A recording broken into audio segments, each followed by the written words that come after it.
¿Qué tal, estimados estudiantes? Muy buenas tardes, tengan todos ustedes. ¿Cómo están? Espero que hayan pasado un buen día y que estén pasando una buena tarde también. Me da mucho gusto saludarlos.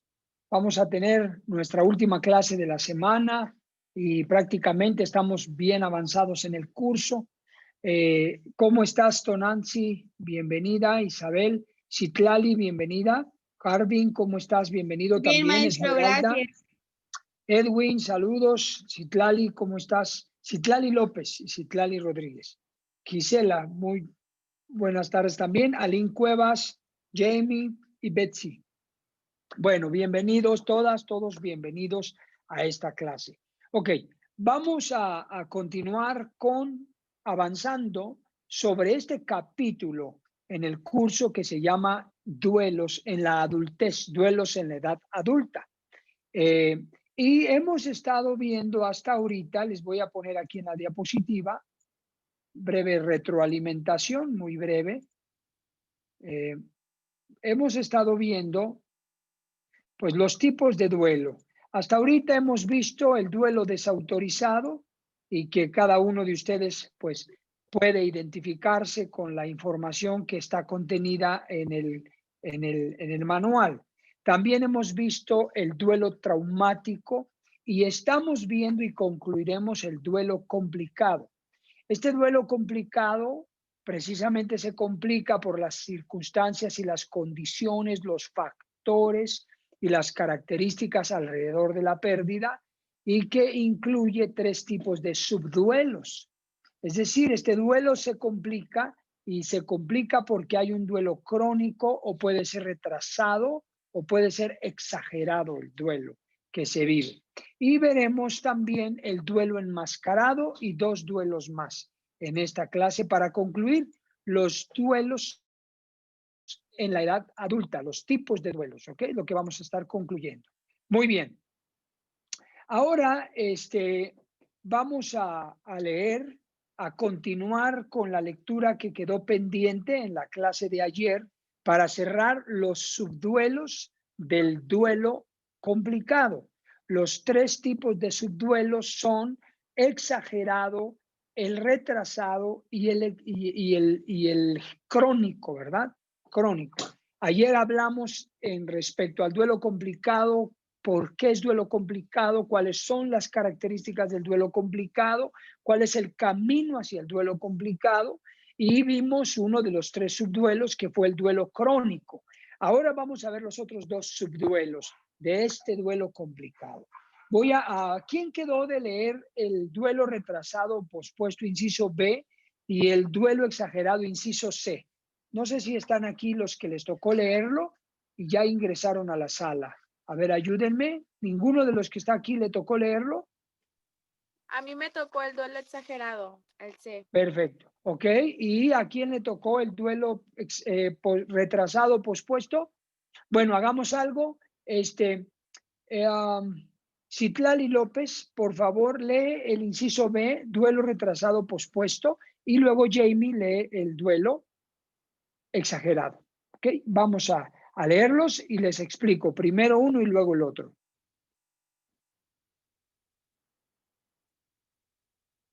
No lo encuentro, maestro.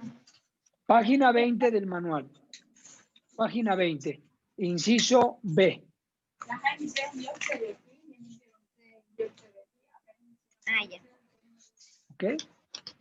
Ya, maestro. Muy bien, adelante, hija. Duelo retrasado o pospuesto. Tras la pérdida, la persona experimenta ciertas emociones, pero no todas las que existían, o cuando su verdadera intensidad y pasado un tiempo. Vuelve a experimentar una fuerte carga emocional ante algún acontecimiento que reabre la herida. Se produce un conflicto no resuelto que puede sumarse a otros duelos y desarrollar la patología de tipo traumático. Ok, excelente, muy bien leído. Como pueden observar lo que leyó su compañera, este es un tipo de duelo que se experimenta en las condiciones de retrasarse o de posponerse el duelo. Puede haber diferentes causas o motivos por los cuales un duelo se retrasa o se pospone. Hablemos 2 ejemplos. Un ejemplo es cuando el duelo se retrasa o se pospone porque la persona tiene conductas de evitación.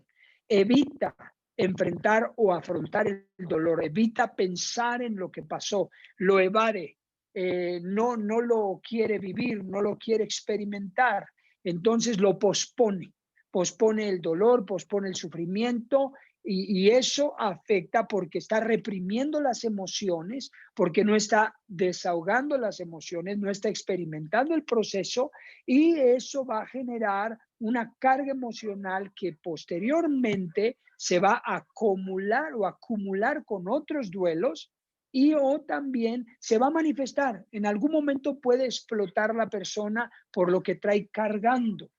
Lo que ha traído cargando, lo que no suelta, lo que no supera, ¡pum! Va a llegar el momento en que puede explotar. Eso es una forma de postergar o posponer el duelo. Otra de las razones o circunstancias en las que se pospone o se posterga el duelo es cuando la persona no tuvo oportunidad de elaborar el duelo. Por ejemplo, hay un caso de una maestra joven que lamentablemente muere su esposo. Jóvenes los dos. Muere su esposo por circunstancias, permítanme un segundo. Muere su esposo por circunstancias, ¿verdad? Ajenas a ellos. Es un duelo de momento traumático, porque murió por violencia, debido a violencia. Entonces, muere. Esto mete en un shock a la familia, pero hablemos de la esposa. La esposa se ve envuelta, tiene 2 hijos y se ve envuelta en un problema de trámites legales, asuntos con el trabajo, con los trabajadores, cerrar un negocio que administraba el esposo. Entonces hablamos de roles. ¿Recuerdan en el mundo interior del duelo que uno de las experiencias de conducta son los roles? Que es el mundo interior del duelo en la conducta. Hay una conducta que se llaman roles, ¿verdad? Ella tuvo que tomar el rol de cerrar el negocio, despedir a los trabajadores, hacer cuentas con proveedores, con trabajadores, porque ellos no se esperaban, o sea, el marido murió, pero ellos tenían que continuar y cobrar y ver su trabajo. Entonces, la esposa estuvo con los trámites legales, con los proveedores, con los trabajadores, repito, con el asunto del duelo, el Ministerio Público, las investigaciones, la familia. Entonces, ¿qué pasa con esta mujer? Pues no tuvo oportunidad de elaborar el duelo. ¿Qué hizo? Lo pospuso, lo postergó, atendiendo a los niños chiquitos. Y ella de alguna manera fue trabajando con el duelo, pero fuera de tiempo, ¿ok? Entonces, eso se llama duelo pospuesto o duelo retrasado. También, bueno, ya mencioné cuando voluntariamente se hace, ¿verdad? Entonces, identifíquense ustedes en este tipo de duelo. Si ustedes han vivido un duelo retrasado, un duelo pospuesto, tómenlo en cuenta. ¿Okay? ¿Por qué? Porque hay que cerrar el ciclo, hay que superarlo, hay que concluir ese ciclo de dolor. Inciso C. Ahora veamos el duelo exagerado. Duelo exagerado. La persona se siente desbordada de dolor y trata de evadirse mediante ciertas conductas de evitación, como consumo excesivo de alcohol o drogas, sentarse obsesivamente en el trabajo, en salir o en cualquier conducta que le permita sobrellevar el dolor, lo cual puede llevar, en última instancia, a desarrollar algún trastorno psicopatológico como problemas de ansiedad o depresión. Gracias, Jamie. Esto que comenta su compañera se conoce como un duelo exagerado. Como pueden observar, estos tipos de subduelos complican el duelo. El crónico porque dura demasiado tiempo y complica el duelo. El retrasado porque se retrasó, se complica. Y el exagerado, pues, porque la persona lleva la realidad, la lleva a niveles irreales de dolor, de sufrimiento, etc. Por ejemplo, quiero comentarles el caso de una señora en la que muere su hijo de 16 años por cáncer, que le da cáncer en el estómago a este joven adolescente. Y la señora pues sufrió mucho, obviamente, eso es lógico, por el cáncer de su hijo. Estamos viendo que fue por la pérdida de la salud, por una enfermedad crónico-degenerativa, pero el apego que tenía la mamá con el hijo era muy fuerte, muy grande, y el dolor que ella experimentaba debido a la pérdida, ¿verdad? Que se asumía, que se llama pérdida anticipada de su hijo, ella se resistía y se negaba, pero finalmente lo inevitable, el adolescente joven murió y la mamá tuvo un dolor exagerado. Yo no estoy diciendo que exageró la mamá, así se llama este duelo, ¿ok? Duelo exagerado, porque así se vive.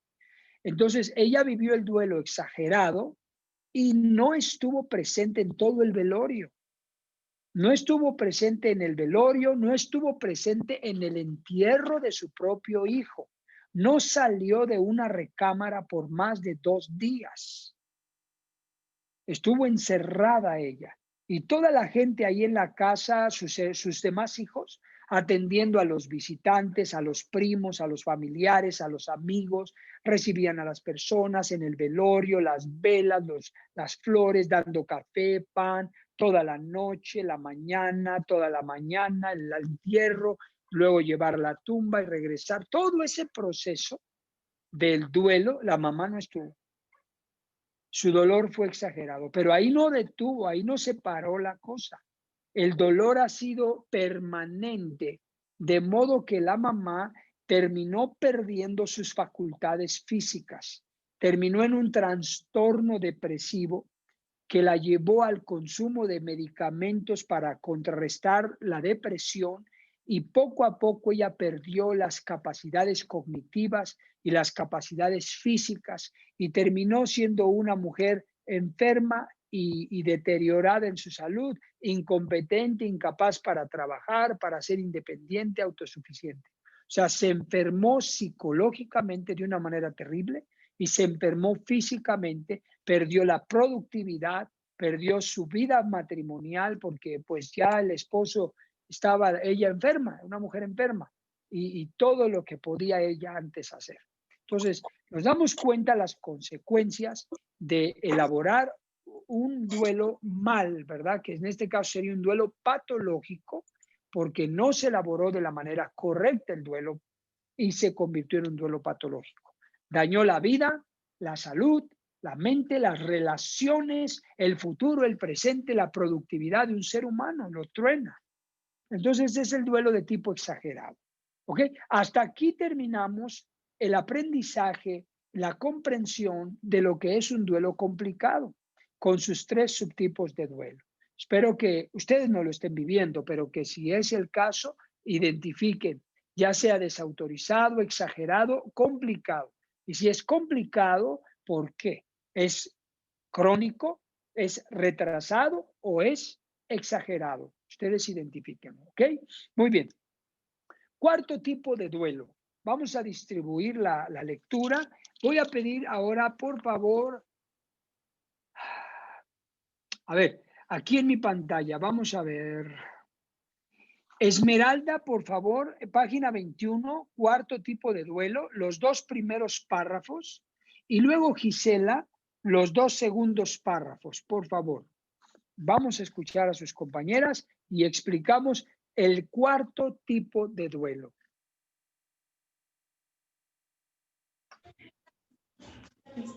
Duelo.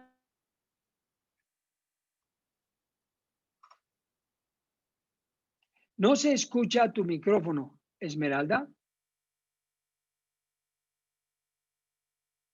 Tenemos problemas de conexión. A ver, Gisela, cambiemos. Lee el primero y segundo párrafo y Aline el segundo y tercero, el tercero y cuarto, ¿ok? Gisela, primeros 2, Aline, segundos. Adelante. Sí, duelo enmascarado. Las personas que no se permiten a sí mismas experimentar el duelo presentan problemas físicos o realizan conductas que les causan dificultades, conductas de tipo desadaptativas, sin darse cuenta de que éstas tienen que ver con la pérdida no superada, negación. A diferencia del duelo desautorizado, este es negado por el mismo doliente. El dolor duele y si no hacemos caso de nuestras emociones, las silenciamos. Padecemos un duelo enmascarado. Solo se puede tratar aquello que se ve, pero si lo enmascaramos, no trabajamos en el origen. El malestar buscará nuevas formas de emerger. Así es. Se da cuenta, por eso este tipo de duelo enmascarado es muy perjudicial para la salud, como todos los duelos patológicos.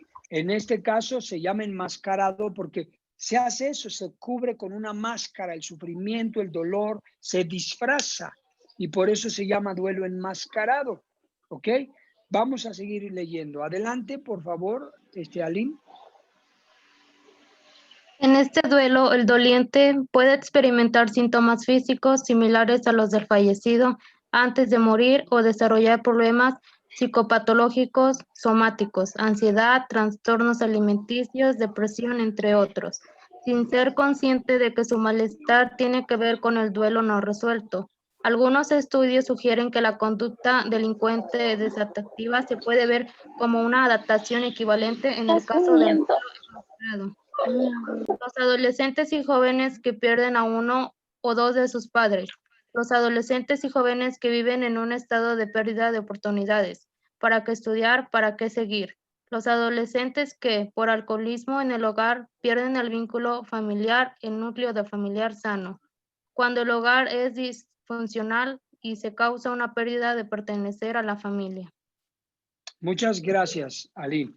Ok, como han observado y escuchado y leído, su compañera Aline y su compañera también nos leyeron el duelo enmascarado. El duelo enmascarado, de acuerdo a los estudios, ha arrojado que la mayoría de las personas que padecen una conducta desadaptativa, es decir, se desadaptan de la sociedad, o maladaptativa, se adaptan mal a la sociedad, generan conductas, en algunos de los casos, de riesgo, como consumo de alcohol, consumo de drogas, de pastillas, trae depresión, trastornos psicopatológicos, que es decir, problemas mentales, que son los trastornos que estoy mencionando, que es depresión, consumo de sustancias, pero también hay la conducta delincuente. La mayoría se cree, de acuerdo a los estudios, que los delincuentes o los jóvenes o las personas que dedican a la delincuencia han experimentado en su vida una pérdida que han enmascarado, que no han afrontado de manera correcta, de manera saludable, sino que la afrontan pero de manera desadaptativa, mala, negativamente, a través de rebelarse, enojarse demasiado, salir por caminos no adecuados, no correctos, se rebelan y se fugan, ¿verdad? Entonces, esto es lo que causa un duelo con otro tipo de cosas. Ahora bien, les puse unos ejemplos que leyó su compañera, ¿ok? Permítanme. La compañera leyó unos ejemplos que quiero puntualizar. Aquí en las viñetas, al final, que en un duelo enmascarado, por ejemplo, perdieron a uno de sus padres y enmascaran el. Los adolescentes viven en un estado de pérdida de oportunidad. Por ejemplo, viven en una comunidad y no pueden ya ir a la escuela porque no hay universidades o porque no hay dinero, porque no hay preparatoria. Entonces pierden, sufren una pérdida. En este caso no es una pérdida de vida humana, pero pierden la oportunidad de estudiar y eso es un duelo, genera un duelo. Recuerden que toda pérdida dolorosa somete a un proceso de duelo, de dolor. Entonces, en este caso, el duelo lo enmascaran muchos jóvenes, muchos adolescentes.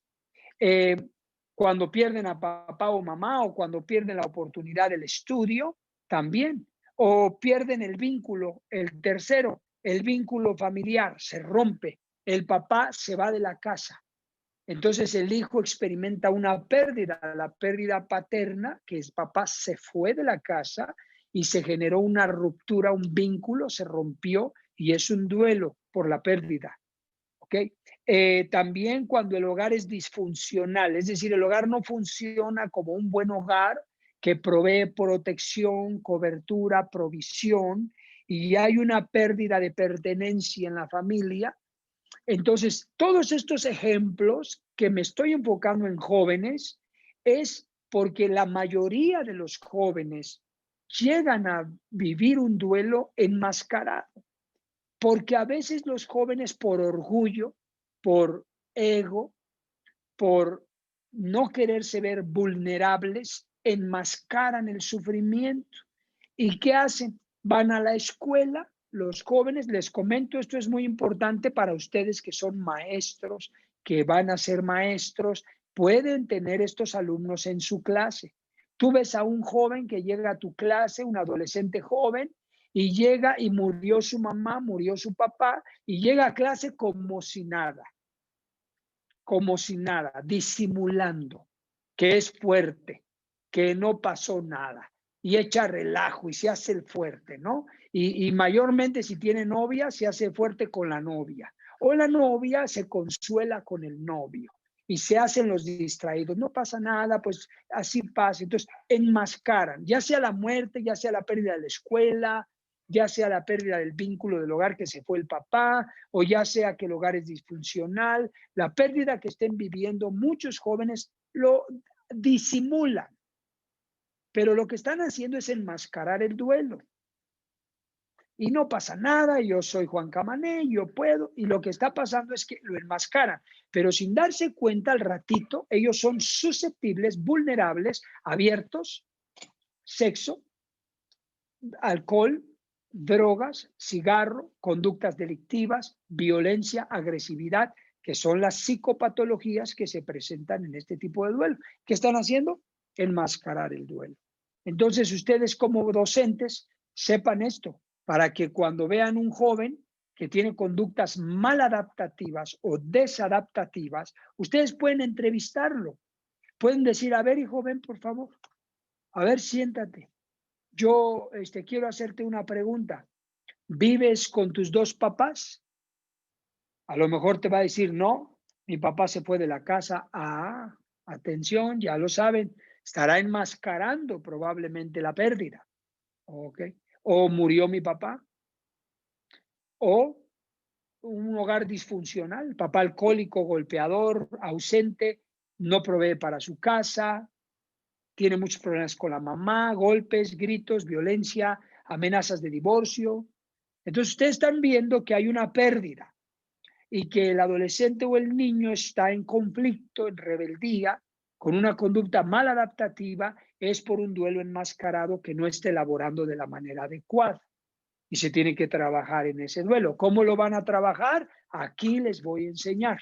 Ahorita estamos comprendiendo la pérdida, el dolor, el sufrimiento, el tipo de duelo, pero vamos a entrar en el conocimiento cómo manejarlo. ¿Ok? Muy bien, para que ustedes como profesores, docentes, puedan ayudar y también en su manera personal, ustedes también sean capaces de poder ayudar a los que requieran ayudar. Muy bien. Quinto duelo, anticipado o anticipatorio. Vamos a leer. A ver, Luisa, por favor. Betsy primero, porque aquí en mi pantalla, Betsy Gómez, punto número 5, los dos, ok. El primer párrafo, Betsy, punto 5, primer párrafo, Luisa, segundo párrafo, Brenda, tercer párrafo, del duelo anticipado. Adelante, pueden leer.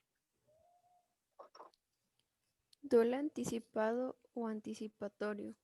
El duelo anticipatorio o anticipado es generalmente más silencioso que el duelo después de una pérdida. A menudo no hablamos tanto de él. Es un duelo que no revelamos a nadie. Queremos poca o ninguna intervención activa. Las palabras apenas son necesarias. Se trata mucho más de un sentimiento que se puede aliviar con el roce de una mano o una queda presencia. En el duelo nos centramos la mayor parte del tiempo en la pérdida del pasado, pero en el duelo anticipatorio lo hacemos en la pérdida que nos aguarda. Muchas gracias. Adelante, el segundo párrafo. Experimentamos un duelo anticipatorio más profundo cuando una persona a la que queremos o nosotros mismos padece una enfermedad terminal. En nuestra mente, el duelo anticipatorio es el principio del fin.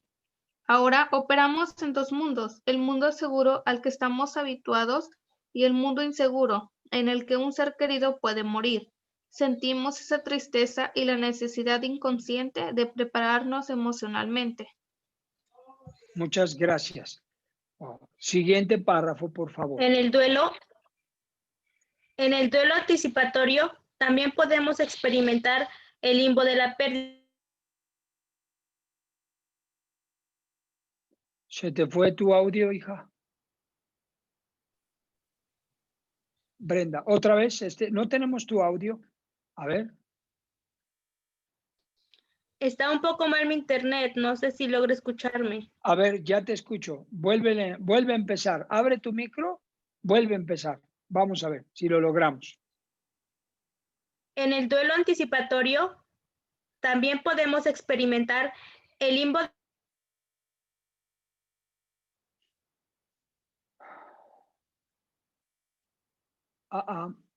Perdimos tu audio, hija. Discúlpame. Lo siento mucho. Voy a pedir que, a ver, otro compañero, a ver, aquí Luisa, Esmeralda. Karen, ¿estás ahí? Ok, ¿puedes leer el último párrafo?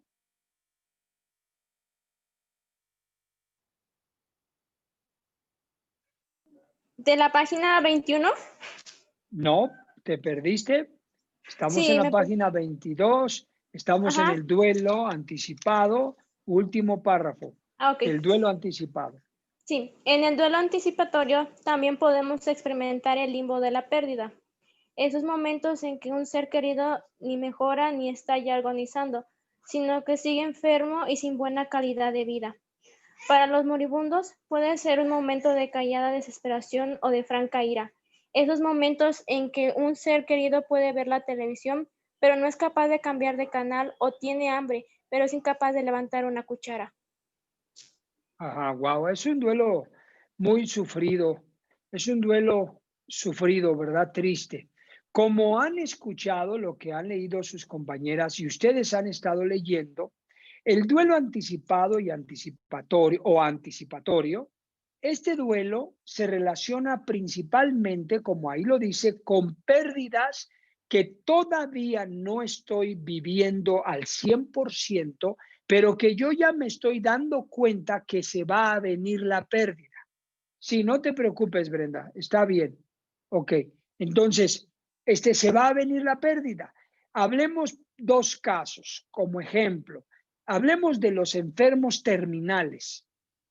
Una hija, por ejemplo, un caso que también recuerdo de una jovencita que iba a la secundaria.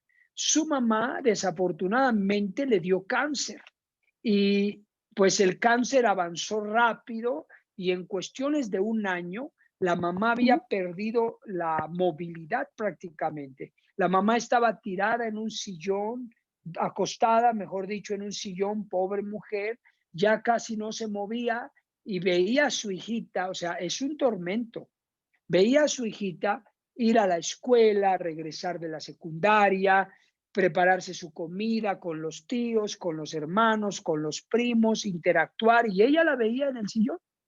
Y la hijita veía a su mamá, ¿verdad? En el sillón. Entonces ya no podían tener una relación de madre e hija, ya no la atendía, ya no podía despedirla a ver sus cuadernos. O sea, ya se estaba viviendo la pérdida anticipada. O sea, ya tenía la pérdida, era gradual, ya perdió la salud, perdió la movilidad, perdió las capacidades, se perdió el vínculo, se perdió el apego, se perdió toda la dinámica familiar. Y ya nada más estaban esperando que muriera, porque ya ni en el hospital ya estaba desahuciada. Entonces ya nada más le daban sus medicinas para el dolor, la limpiaban, la ayudaban a bañar mientras fallecía. Ese tipo de duelo se llama anticipado, porque el familiar, el doliente, está sufriendo el duelo ya en presencia de su otro familiar. Lo mismo el que lo está sufriendo, ¿verdad? El enfermo terminal ya está viviendo su duelo porque perdió la salud, sabe que se va a morir, entonces está sufriendo y está esperando, ¿no? Ante esas situaciones tan fuertes y tan delicadas, la intervención en tanatología es muy importante en cuidados paliativos. ¿Recuerdan lo que habíamos hablado? Quiero pedirles que no pierdan la página 22. Vamos a la página 2 de su manual. Vayan conmigo a la página 2.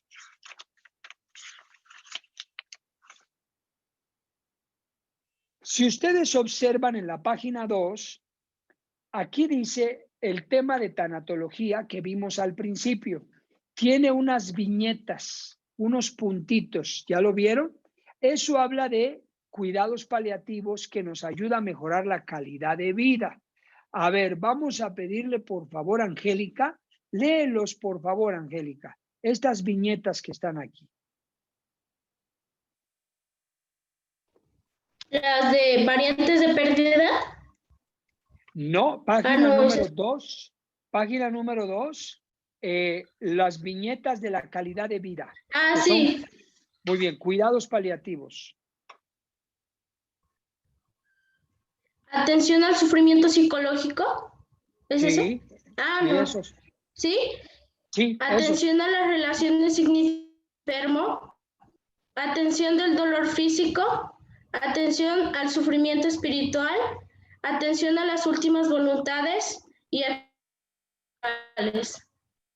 Gracias. Entonces, es muy importante que ustedes puedan tomar nota ahí en el duelo anticipado, anticipatorio, que uno puede, cuando se está viviendo un duelo de este tipo, uno puede acompañar el proceso del duelo con intervenciones de este tipo. Uno en la familia puede hablar con los hermanos, con los tíos, con las personas principales, y mientras la persona no fallece, pero uno está viendo que estás pues, en un proceso crónico ya de desahucio, uno puede atender el sufrimiento psicológico. Si la persona está afectada, hablar. ¿Necesitas un terapeuta? ¿Quieres hablar con un psicólogo? No, yo estoy bien. O sí, me siento muy traumado. Bueno, hablar. Segundo, a las relaciones significativas. ¿Con quién quieres hablar? ¿A quién te gustaría ver? ¿Quién quieres que venga? ¿De quién te quieres despedir? Tercero, dolor físico. ¿Dónde te duele? ¿Qué te duele? Porque a veces el enfermo crónico ya no nos quiere ni molestar porque se siente una carga y a veces no dice nada y le duelen muchas cosas. Entonces, ¿qué te duele? A ver, te observo. Luego, el sufrimiento espiritual. ¿Quieres saber a un ministro? ¿Quieres ver un pastor, un consejero? ¿Qué área espiritual quieres poner a cuentas? Otro, ¿cuáles son tus últimas voluntades? ¿Qué quieres comer? ¿Quieres dar una vuelta al parque? ¿Qué quieres hacer? ¿Una película? ¿O cuál es tu voluntad del testamento? ¿Qué quieres hacer? ¿Qué quieres dejar? Y lo legal, ¿verdad? Firmar, deudas, bienes, etcétera. Entonces, si uno involucra estos procesos, uno no está siendo cruel ni frío, al contrario, ayudamos a que el enfermo terminal esté más en paz, se vaya más en paz y se vaya con su conciencia más tranquila porque cerró ciclos, cerró asuntos y nosotros también estamos más conformes al respecto, ¿ok? Entonces eso es muy importante que lo tengamos presente. También el duelo anticipado o anticipatorio se vive con otro tipo de pérdidas, no solamente de una persona moribunda, sino también de una relación de pareja. Por ejemplo, cuando la relación de pareja está mal, rota, se anticipa uno a la pérdida y uno va sufriendo la pérdida antes de que la pérdida llegue. Entonces se produce un duelo anticipado. Un ejemplo también de un duelo anticipado, ¿ok? Muy bien, vamos al último tipo de duelo. el último tipo de duelo. Esto es un duelo muy fuerte, es un duelo, la verdad, horrible, pero existe y ustedes se van a dar cuenta qué común y qué frecuente es este tipo de duelo. A ver, vamos a leerlo. Ahora voy a pedir que participe Gaby, inciso, punto número 6, duelo ambiguo, el primer párrafo y el siguiente parrafito. Luego, Arvin, inciso A, Edwin, inciso B, Sharon, cuando dice complicación del duelo, lee los dos primeros párrafos, el pequeño y el grande, y a ver, Citlali Rodríguez, el último párrafo del duelo ambiguo. ¿Ok? Así se llama este duelo ambiguo. Adelante. Disculpe, maestro, ¿Sí? ¿qué página? Me perdí tantito. Página 22, sexto tipo de duelo. Ok. Duelo ambiguo. Se entiende por ambigüedad a la interpretación de algo en diferentes maneras. Ambigüedad se relaciona con lo confuso, impreciso, vago, no claro e incierto. Para Voss, 2001, la ambigüedad en una pérdida deriva de la falta de información de la persona cuando ésta se encuentra ausente físicamente o de la percepción conflictiva que tiene la familia sobre qué miembros son considerados como presentes o ausentes en el círculo íntimo. Existen dos tipos de pérdida ambigua, es decir, cuando perdemos una parte del familiar, pero no su totalidad. ¿El inciso A también? No, ahora gracias, Gaby. Le toca Sí. a Arvin, ¿verdad? Arvin, inciso A. La familia perdió a la persona por una ausencia física, pero está presente psicológicamente, ya que no están seguros si está viva o muerta. Esto sucede en casos de militares desaparecidos en combate, niños raptados o sustraídos, hijos o familiares que abandonan el hogar o se desaparecen, secuestros y o desapariciones forzadas. Gracias, Arvin. Hasta ahí tantito. Bien, como leyó su compañera Gaby y Arvin, el duelo ambiguo es un duelo que se caracteriza por ser confuso, por no estar clara la pérdida. Está confuso, no está clara. Es decir, no estoy seguro de que la pérdida se haya llevado a cabo. Es decir, la persona murió o está, pero no murió. Entonces, se produce una confusión, una ambigüedad, es lo que significa. Y hay dos ejemplos, dos tipos de ambigüedades que se producen en este duelo, como leyó Arvin. La primera es cuando la persona está presente psicológicamente, es decir, existe, no murió porque no tengo un cuerpo, pero no está su cuerpo. Si fue raptada, por ejemplo, se la raptaron y no han aparecido el cuerpo, como los jóvenes de Ayotzinapa. Se los desaparecieron, pero no están presentes psicológicamente, pero no está el cuerpo. Entonces, el familiar no tiene un lugar a donde hacer rezos o a sepultar el cuerpo, no tiene una tumba donde llorar. Entonces, ¿dónde está el familiar? No sabemos. Tenemos una ambigüedad, no está confuso. ¿Qué pasó? Aunque en el fondo se crea que murió, pero no está el cuerpo, entonces hay una ambigüedad. Eso es lo que sucede cuando raptan a un niño, ¿verdad? También, por ejemplo, ya mencioné lo de los jóvenes de Ayotzinapa, aquí encajan. Otro caso de ambigüedad, cuando la persona está psicológicamente presente, pero no está su cuerpo. Hay una familia que una hija de la familia, un miembro de la familia, una mujer, por alguna razón equivocada, errada, inexplicable, se desaparece de la casa. Y la familia entra en una crisis de ¿dónde está? Y pasan meses y no aparece y no llama por teléfono. Y la familia toma decisiones de investigar, de buscar Cruz Roja, hospitales, CEMEFOS, ministerios públicos, levantan alertas de desaparición y no se sabe nada. Por 5 años, la familia vivió un duelo, sobre todo la mamá, un duelo ambiguo, en el sentido de que la persona existía en los pensamientos, pero no estaba su cuerpo. Entonces, hay una confusión, hay una ambigüedad, no está claro.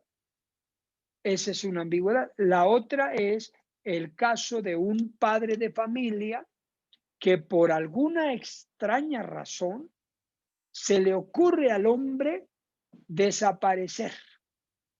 No les dijo ni adiós a sus hijos, 5 hijos, y se va el hombre y desaparece. Y pasan 25 años. Y los hijos y la esposa pensaban que, ¿dónde está? ¿Murió? ¿No murió? ¿Se fue a Estados Unidos? ¿Qué pasó? No nos habla. 25 años.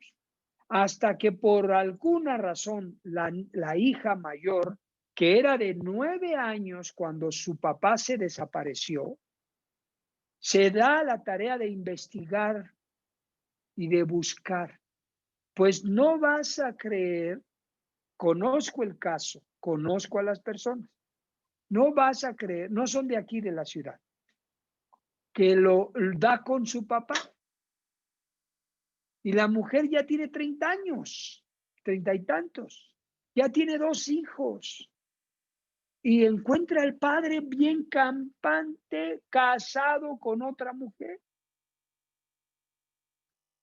No me quiero concentrar en la tontería que hizo el hombre, pero lo que quiero decir es, él provocó un duelo ambiguo, porque existía en la mente de la familia, pero no estaba el cuerpo. Es horrible, ¿verdad? Horrible, horrible, horrible. Entonces es un duelo ambiguo. Ahora, el otro ejemplo del duelo ambiguo, inciso B, por favor, léanlo. La persona está presente físicamente, pero la familia la percibe como ausente psicológicamente. En estos casos están las personas enfermas de Alzheimer, los enfermos mentales, los drogadictos. Cuando la persona permanece en coma y en algunos casos, las personas que se preocupan excesivamente por el trabajo o no hay mucho interés por la familia. A diferencia del otro, es cuando la persona está en la casa, pero ya está enferma. Por ejemplo, Alzheimer, que ya no recuerda nada, tiene demencia, le dio un parálisis, un infarto cerebral y está así como vegetal, ¿verdad? Ya no puedes interactuar. Entonces, psicológicamente no está, pero físicamente sí está. Entonces se realiza un duelo ambiguo porque ni lo pierdes ni lo tienes. Hay muchos casos, ¿verdad? Pero un caso es de una familia, amigos de nosotros de otra ciudad. La mamá de él ya tiene más de 8 años que se enfermó de derrames cerebrales, le dieron varios derrames cerebrales, microderrames, y la mamá quedó como un vegetal. No mueve ni un ojo, pero está viva. Le tienen que dar comida en una sonda, bañarla, cambiarla, la mantienen viva. Eso es todo lo que hacen, la mantienen viva. Eso es un duelo ambiguo. Está su cuerpo, pero ya no está su mente. Y ya no tenemos relación, ya no podemos tener relación. Solamente la idea que uno tiene, ¿verdad? De hablar con la persona. Entonces, es un duelo ambiguo. Vamos a ver la complicación del duelo. Adelante, los que les toca leer. Complicación del duelo. Este tipo de duelo suele prolongarse con una duración de 10 a 15 años, lo que hace este tipo de duelo crónico. A las personas que sufren de una pérdida ambigua, se les priva de los ritos que dan soporte a una pérdida bien definida, como el funeral, porque no se sabe si la persona está realmente muerta. Así, la pérdida puede prolongarse definitivamente. Agota a las personas física y emocionalmente. Sufren una confusión generalizada en lo que piensan sienten y hacen. Desean que la espera llegue a su fin, porque sus expectativas son diferentes a su realidad, debido al dolor no solucionado. Las personas pueden sentirse paralizadas y no tomar decisiones ni actuar en su vida ordinaria. En la familia o en la pareja desaparece la claridad de los límites y lleva a las personas a cuestionar sus relaciones más íntimas. El miedo y la rabia se mezclan con la confusión. Qué tremendo, ¿verdad? Son una situación muy, la verdad, muy lamentable, muy desagradable. Ok, muchas gracias. Sigan adelante leyendo.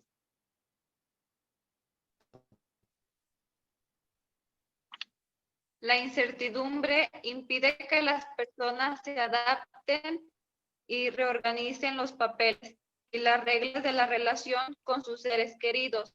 La situación familiar se congela en este punto porque existe la esperanza de que las cosas vuelvan pronto a la normalidad. Gracias. Siguiente párrafo. Este tipo de pérdidas. Sí, adelante. No sé. Este tipo de pérdidas trae otras pérdidas consigo. Sí. Este tipo de pérdidas trae otras pérdidas consigo, como si una pérdida tuviera efectos en cascada. Para quienes viven una pérdida ambigua, la ambigüedad de la espera y las suposiciones resultan estresantes y a menudo atormentan. La única certeza es la presencia de la incertidumbre. Esto despierta el anhelo de la certeza. Gracias, muchas gracias, Itlali, y a todos los que leyeron.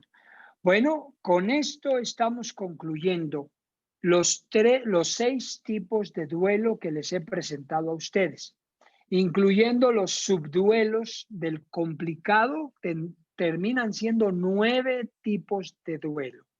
Y tienen material para identificar si en su experiencia personal o familiar han vivido algún tipo de estos duelos, o en su defecto tienen la información preventiva para el futuro. Además de que ustedes están informados, enseñados, capacitados para identificar esto cuando sean profesionales ejerciendo con sus alumnos, puedan ustedes no ser fríos, indiferentes e inconscientes, al contrario, sean buenos mentores, buenos pedagogos, promotores de la salud en la elaboración del duelo de las personas. Ahora, para concluir nuestra clase, vamos a ver una pequeña evaluación.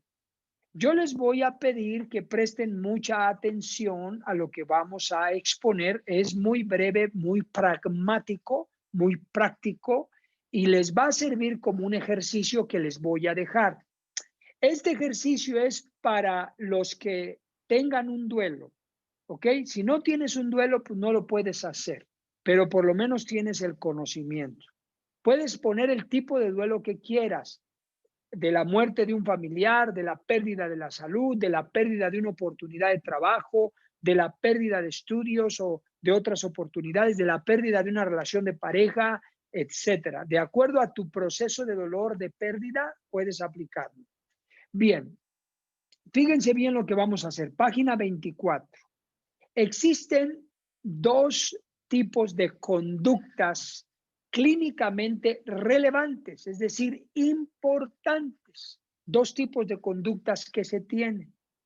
Y estas nos permiten evaluar si nosotros estamos haciendo la elaboración del duelo de manera adecuada o no.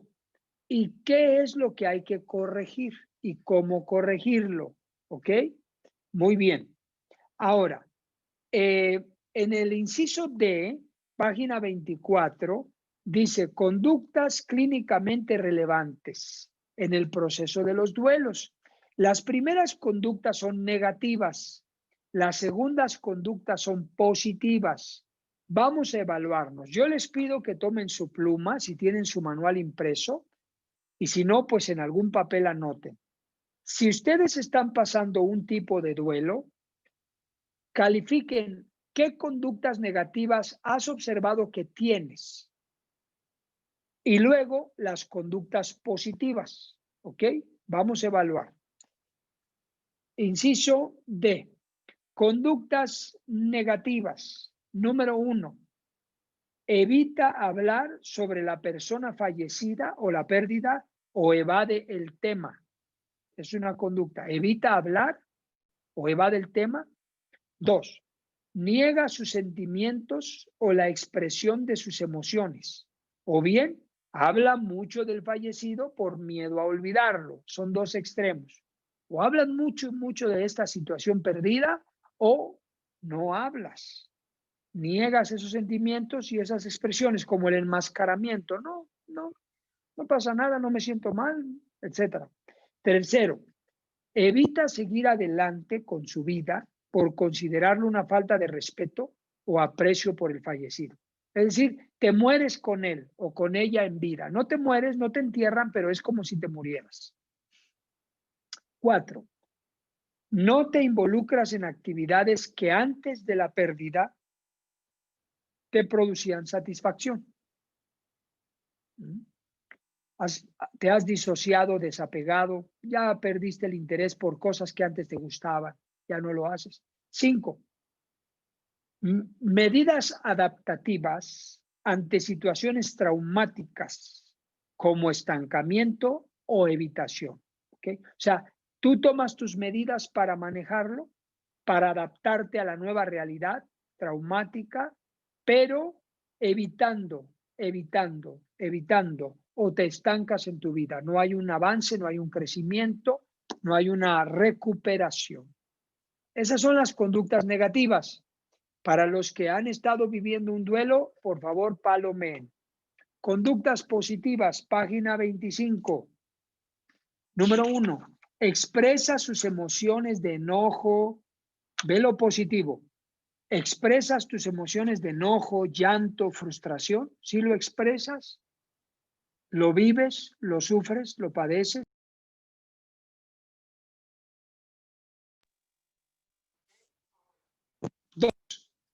Un segundo, ya. ¿Afrontas algo que se estaba evadiendo? Ya no lo evades, ahora lo afrontas. 3. ¿Identificas cambios en tus conductas o rutinas? ¿Caminas a la aceptación? O sea, hay cambios positivos, buenos que estás haciendo, caminas hacia la aceptación. 4. Verbalizaciones que hace sobre su propia conducta y sobre qué sucesos le provocan. Por ejemplo, autoconciencia es distinto a la disociación. En este punto es que tú estás consciente, hablas con libertad, qué estás haciendo, qué cambios estás haciendo, qué sucesos han estado provocando tus cambios. Estás abierto a hablar, a comentar, a expresar, estás consciente. 5. Reasignas la experiencia, es decir, le das un sentido de propósito a lo que pasó. Aunque parezca no tener sentido, le asignas una experiencia. Esto me ha servido de esto, he aprendido esto, he obtenido esta experiencia, este dolor me ha dejado esta experiencia, se le reasigna una experiencia.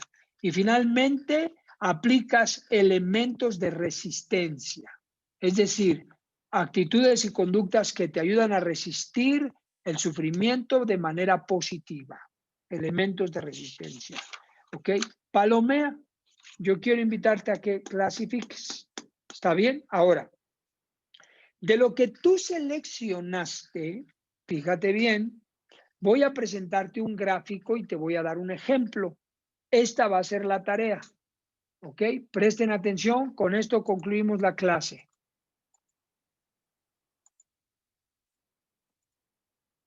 Ok. Aquí. Oh, pero tengo otro. Aquí primero. Ay. Espérenme. Oh, no lo tengo aquí. Ah, caray. A ver, denme un segundo. Denme un segundito. Creo que no lo... Aquí está. Sí, cómo no. Aquí está.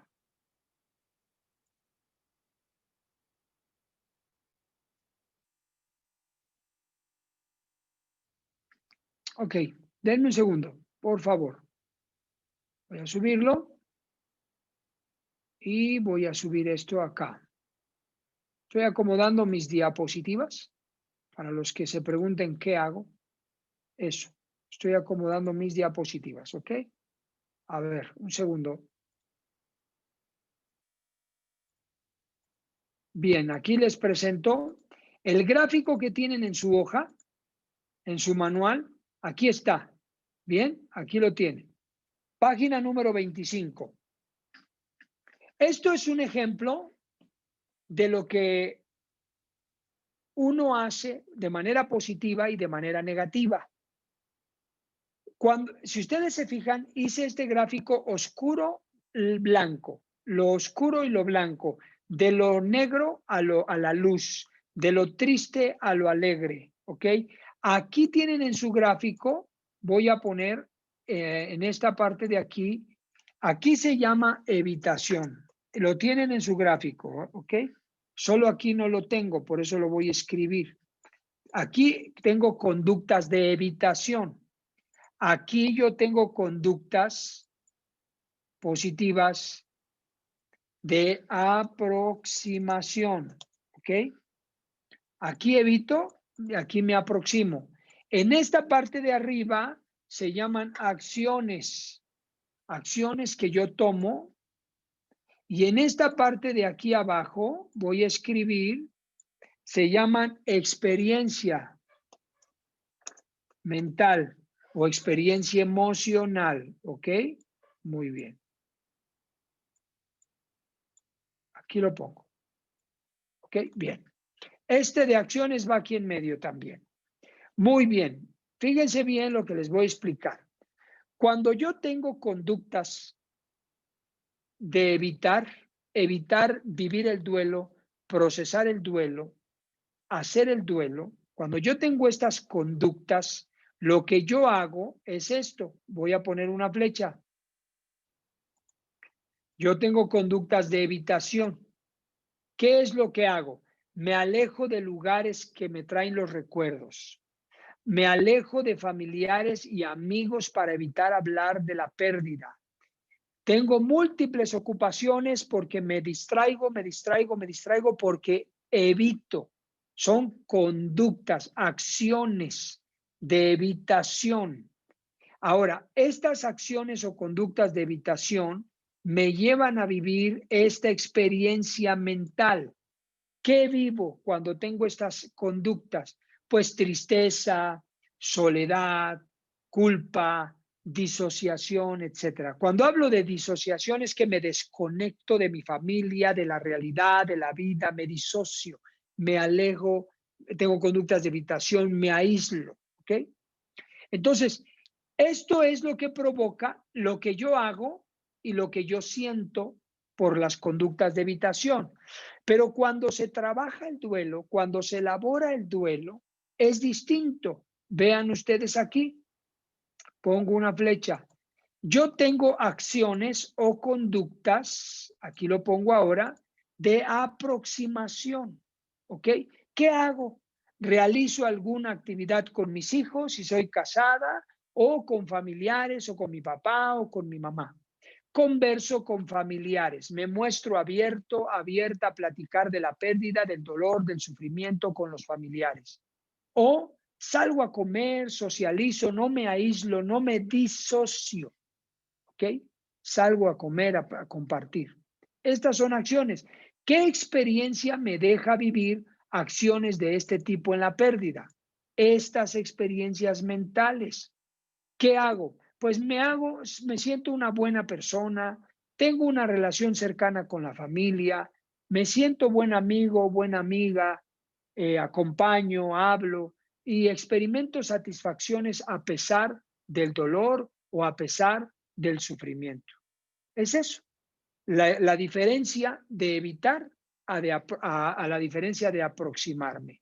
¿Ok? Salgo de la pantalla. Esta es la explicación que yo les doy que está en su manual. Aquí viene la tarea. La tarea es que ustedes me hagan un cuadro parecido a este. ¿Estamos de acuerdo? Hagan un cuadro. Pueden hacerlo en su cuaderno si es que no saben hacerlo en computadora. Si saben hacerlo en computadora, pues a todo dar. Por mí es mejor porque queda más bonito. Pero no se preocupe, es 100% válido si no lo haces en computadora. Pero ¿cómo lo voy a hacer? Les voy a poner un ejemplo, ¿ok? Vamos a verlo rápido aquí porque ya se nos terminó el tiempo de la clase. A ver, aquí les pongo un ejemplo de una compañera de otro curso.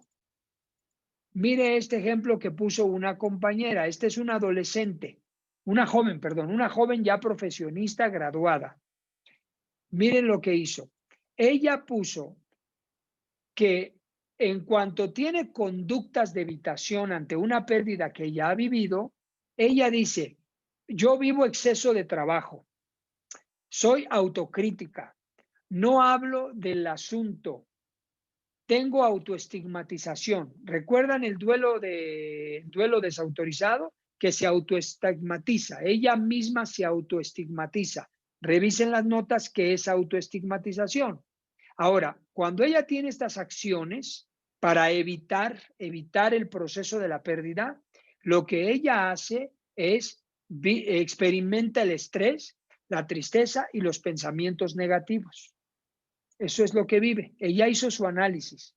Ahora, pero cuando ella hace o trabaja la aproximación, vivir el duelo, experimentar el duelo, la pérdida, aceptarlo, acercarse a la situación, ¿qué hace? Bueno, ella sale a la calle, sale con amistades, sale con familiares, hace ejercicio, pasa tiempo con redes de apoyo, es decir, su sociedad, estudia, cambia rutinas, autorreflexiona sobre la situación, sabe comprender el duelo, tiene relaciones sanas a corto, mediano y largo plazo. Fíjese todo lo que hace en acciones para aproximarse cuando se aproxima, cuando se abre a la pérdida. ¿Y cómo se siente? ¿Qué experiencia mental tiene? Pues tiene salud física, se siente físicamente bien, se siente emocionalmente bien, tiene pensamientos positivos, se siente que es una buena hija, una buena hermana, una buena amiga porque comparte con los demás, socializa, se siente plena a pesar de la pérdida, tiene una autoestima sana y tiene confianza. ¿Qué te parece? Qué hermoso, ¿verdad? Trabajo y qué experiencia tan importante. Entonces, así yo les pido, parecido a esto, hagan su actividad, tienen el fin de semana para trabajarlo y publicarlo en el grupo. Si tienen alguna duda, me preguntan, ¿ok? Tengo una cita aquí, Elizabeth Kubler-Ross, la gran tanatóloga, una de las mejores del mundo. Aprende a contactar con tu silencio interior y entérate de que todo el mundo tiene un motivo. No hay errores ni coincidencias. Todos los acontecimientos son bendiciones para que aprendamos. ¿Ok? Muy bien. ¿Preguntas o comentarios? ¿No? Bueno, espero entonces que entreguen una bonita tarea, bien analizado, sus conductas de evitación, qué acciones toman para evitarlo y cómo se sienten. Y cuando se aproximan, qué acciones toman y cómo se sienten. Ahí tienen las impresiones de pantallas que ustedes hayan tomado. Bueno, mis queridos estudiantes, ha sido una semana muy provechosa. Gracias a todos por su perseverancia, su asistencia, su participación. Tengan un bendecido fin de semana, que descansen. Nos vemos, si Dios nos presta vida, el lunes a las 5. Bendiciones, un abrazo a todos. Gracias. Gracias, igualmente. Gracias. Ok.